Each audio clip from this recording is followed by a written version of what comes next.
Hello folks, and welcome to the channel, or welcome back. And in this video we're going to look at a TVR 3000M, and as I always say, you hate or you love them, but I have to admit I do love those TVRs. I'm going to take you through a journey on how we have rebuilt this car into the state it is now. So let's get it in the garage and see what happened. So first of all, the cosmetics, and as you can see, TVRs are polyester bodies and they are a little bit flaky after a while. It's not abnormal that the doors are sagging, the rubber bumpers are teared, the roof sometimes may have an issue, so you want to be careful with that. The cushions of the seats were all worn out, missing car radio, and of course, as always, there's a whole bunch of junk in cars and unknown fuses or connectors. And there were some missing parts on the door handles and the windows. So the engine itself, well, it's complete. They even cut off the fenders. I don't know why. It was claimed because it was for cooling. Battery was old. There's oil leaks all around the valve covers.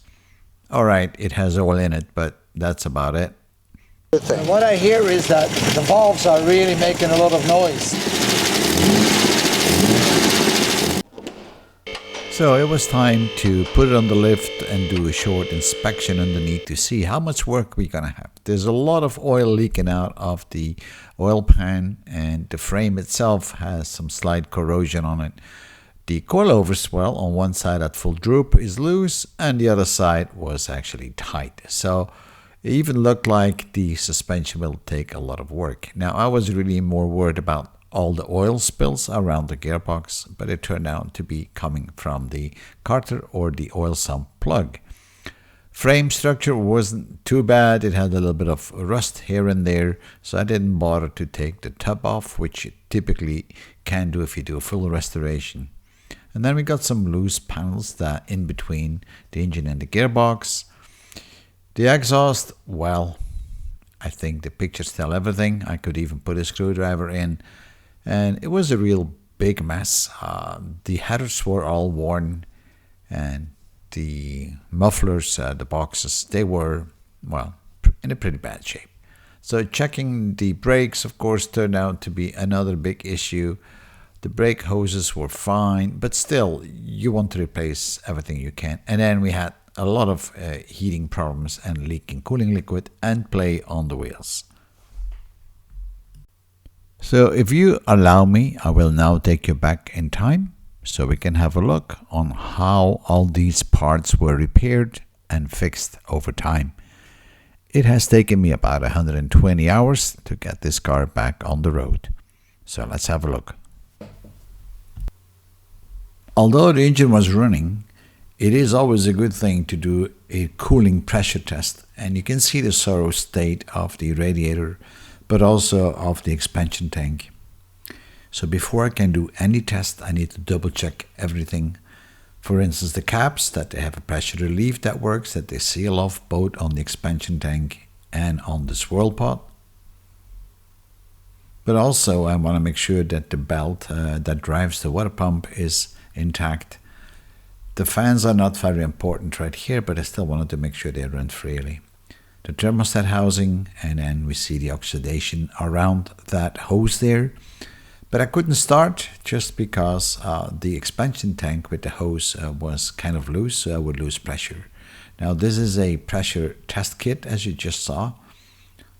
And here I'm just fixing, first of all, the expansion tank so I can put pressure into the cooling system. I'm pumping it up, and as you will see, I have leaks all over the place. It leaks at the hoses, it leaks at the radiator. It is really very, very leaky, this whole engine. So it was time to remove the radiator, drain all the cooling liquid, change all the hoses, and then install a brand new high efficiency radiator. I also double checked the fans and the wiring for it while I was at it. And then finally I installed the new swirl pot, connected up the hoses together, and those are new hoses. And now it was time to build something new. And this is my sensor for my fan. which I created new, because that doesn't exist really.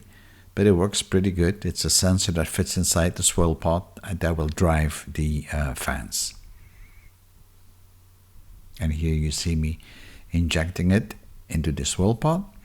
I'm just tying down some of those blue new hoses. All hoses were changed. So now I was able to fill up the engine with fresh cooling liquid and then put the pressure test up. No more leaks. It runs like a champ.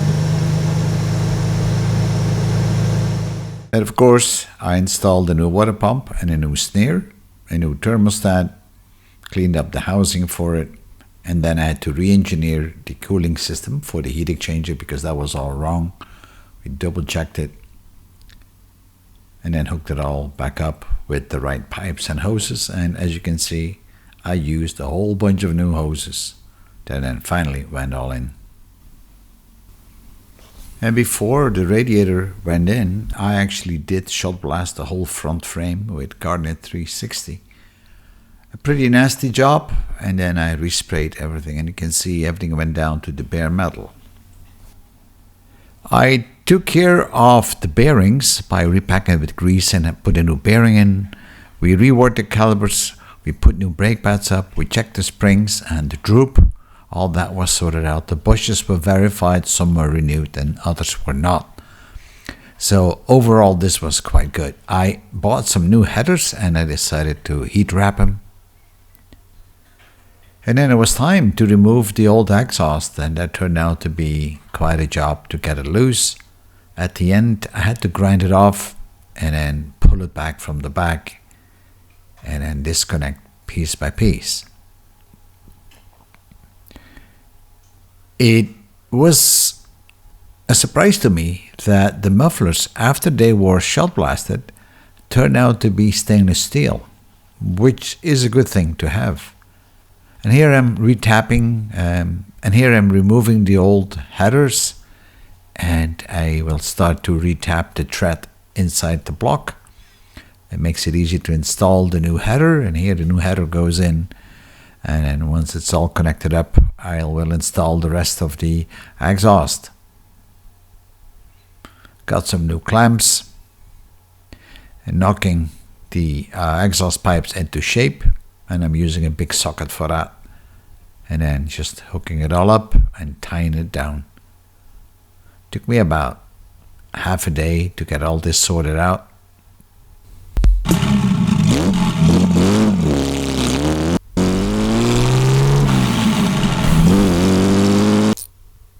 And now it was time to tackle the engine. And the first thing I wanted to do was to make sure that the timing gear is still working fine. And therefore you have to take the pulley off. And when I took the pulley off the crankshaft, I noticed that there was quite an oil spill. So that seal will have to go and fixed. So here we have the nylon wheels it's the gear which is driving the camshaft from the crankshaft.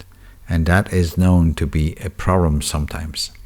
While I was at it, I changed the seal because that's where the leak was. And meanwhile, my new inner fenders arrived.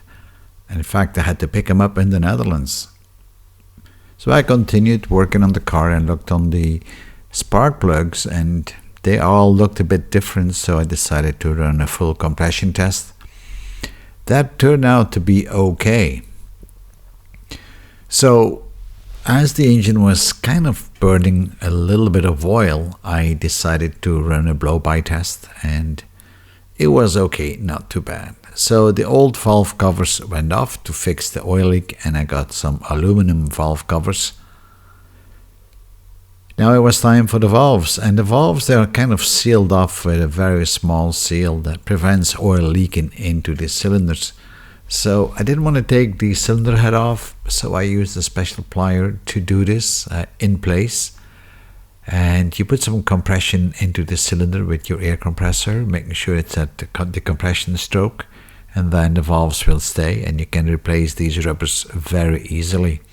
And then I just reassembled everything piece by piece. And of course, you will have to adjust the valve clearance. While I was at the valves, I also double checked the valve strength and the length of the valves. and the push rods and checking the oil channels. And this is one of the push rods that was bent. I actually had two of them, and those were the valves that were making so much noise. And here I have repainted the new aluminum valve covers. I think they look quite cool. Meanwhile, I also took the carburetor off. This is a degas carburetor, and I had ordered a new one, and it was a Spanish one, but I had so many issues with it. You might have seen that video. So at the end, I decided to rebuild this Weber degas in full. Putting new gaskets on, getting rid of all the silicone crap that people put on engines sometimes. That's the worst thing you can do, silicone for a seal. Meanwhile, I got some other parts arriving, which are the downlinks for the suspension. And I got some new plugs for the oil sump. So that leak is now fixed, because that was one of the main reasons why I had so much oil hanging underneath the car. We created a new blanking panel to close up that gap, and now I could continue with putting the downlinks in. And the downlinks, of course, as always, don't fit immediately, so I have to use the lathe to adjust them and then attach the downlinks to the anti-roll bar. The anti-roll bar was shot blasted and then repainted, and it got new bushes. And of course, we grease everything. Meanwhile, my carburetor was sorted out, and I could put it back onto the car.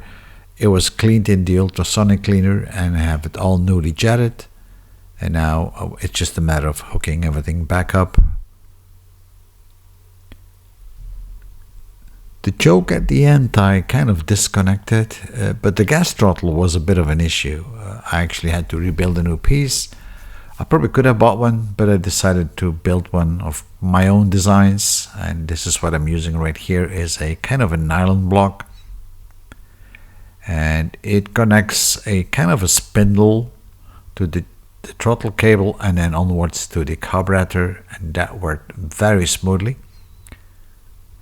And while I was at it, I might as well change the fuel pump. We hooked it all up with new hoses and new clamps. And we had to double check a lot of the electrical components, and the alternator was just one of them. Got it reinstalled, got a new spare, got new spark plugs. We did set the gap on all that, and we got a new distributor, new high tension leads, and now we were ready for a first test ride.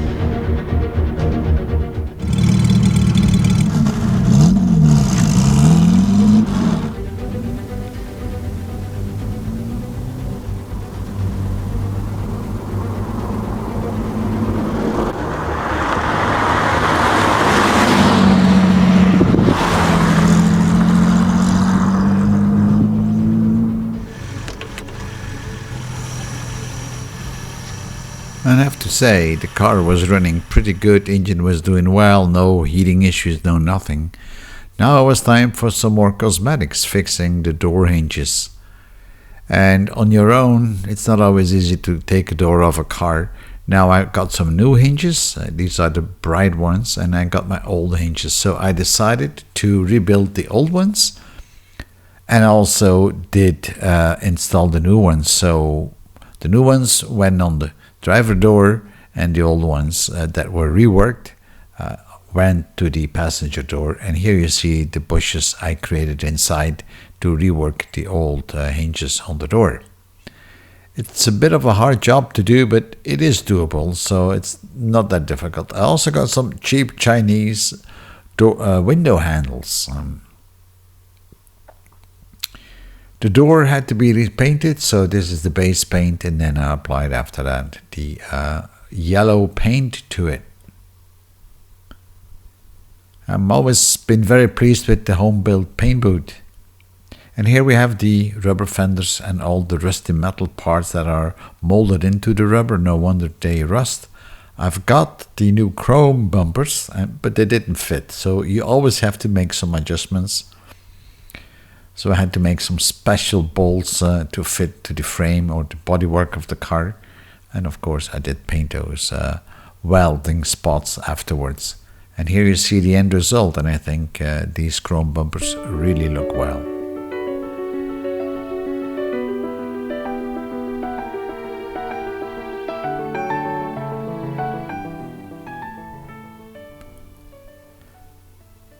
Overall, the engine bay is now really tight and clean, and the car is driving fairly well, I have to say. I probably could have reworked the complete engine, but it wasn't necessary.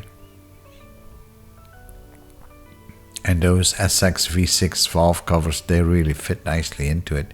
I think together with the blue tubing, that just works out just fine.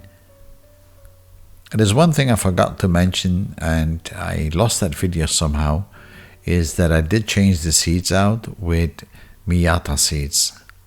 They are far more comfortable and cheaper actually than buying new seats for a TVR.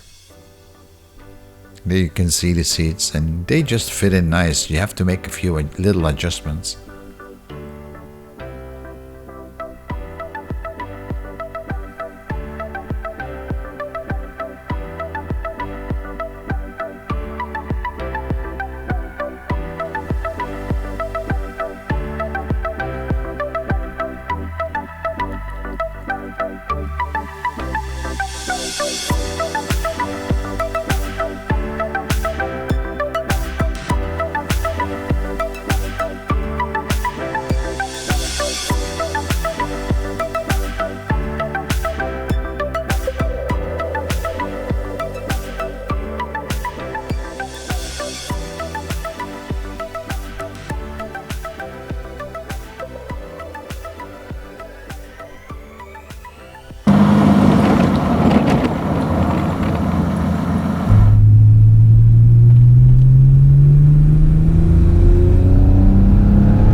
So thank you for viewing. I'll see you in my next video. Bye bye.